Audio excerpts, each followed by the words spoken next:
impossible dream. There is no question that discussions of theater inform the world of Cervantes' Don Quixote. Through the inclusion of and discussions surrounding theatrical ideas and conventions, the reader understands the novel as an exploration of the tensions between illusion and reality, identity and disguise. For Cervantes, however, these theatrical conventions are more significant than they appear. In spite of theater being thought of as basic illusion, Don Quixote uses the discussions of theater and theatrical events within the novel to illuminate the novel as a modern genre of its own, where theater and the novel act as mirrors to one another. In embracing the idea of the absurd as reality, discussions of theater also legitimize the text as a modern work.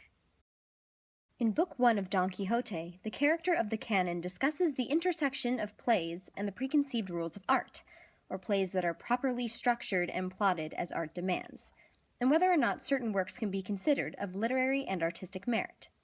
The canon says, "Because drama should, as Cicero puts it, be a mirror of human life. These modern plays are just mirrors of absurdity, exemplars of folly, and images of lewdness," complaining about a production where an infant in the first scene is a grown man in the second, or how the first act began in Europe and the second act in Asia. He also insists that these plays exist without any attempt as verisimilitude. Interestingly, Cervantes writes Don Quixote in such a way that it recalls this description of the modern play. And as an assumed true history, it veils itself both beneath the idea of being based in truth or verisimilitude, and follows a similar format as the absurd modern play. Structurally, not only is there continuity between stories in the fiction of Don Quixote, as Book 2 of the novel recalls the events of Part 1 and connects them, but characters also evolve throughout the novel and return in latter parts of the novel itself. Additionally, scenes in Don Quixote shift from one to the next by transporting the reader to a new location or section of Quixote's universe, either within the immediate plot or through storytelling. If these methods of continuity are considered absurd, then Don Quixote embraces this theatrical absurdity to establish itself as a modern genre of literature. Don Quixote then acts not just as a reflection of the modern play, but various forms of theater throughout the novel, including Master Pedro's puppet show.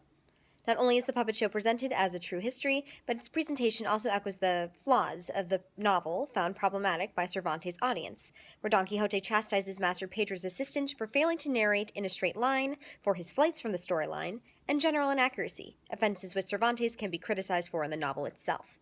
In this way, the puppet show acts as a vehicle for Cervantes to engage with the held opinions about art and literature, particularly on the subject of narration, and prove, via Don Quixote's overinvestment in or subsequent destruction of the puppet show, that in spite of complaints of inaccuracy or digression, plays which feature thousands of blunders and absurdities have a good run.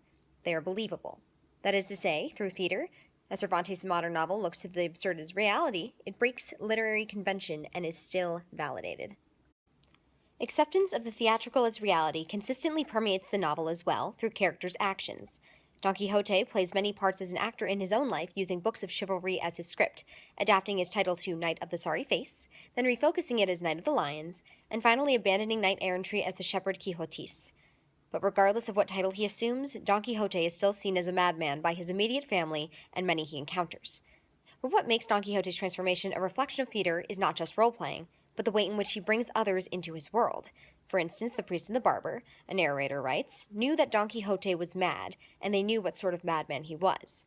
But in spite of that, both the priest and the barber role-play through titles and costume in a similar way in order to access Don Quixote, dressing up like a squire and as a maid-errant.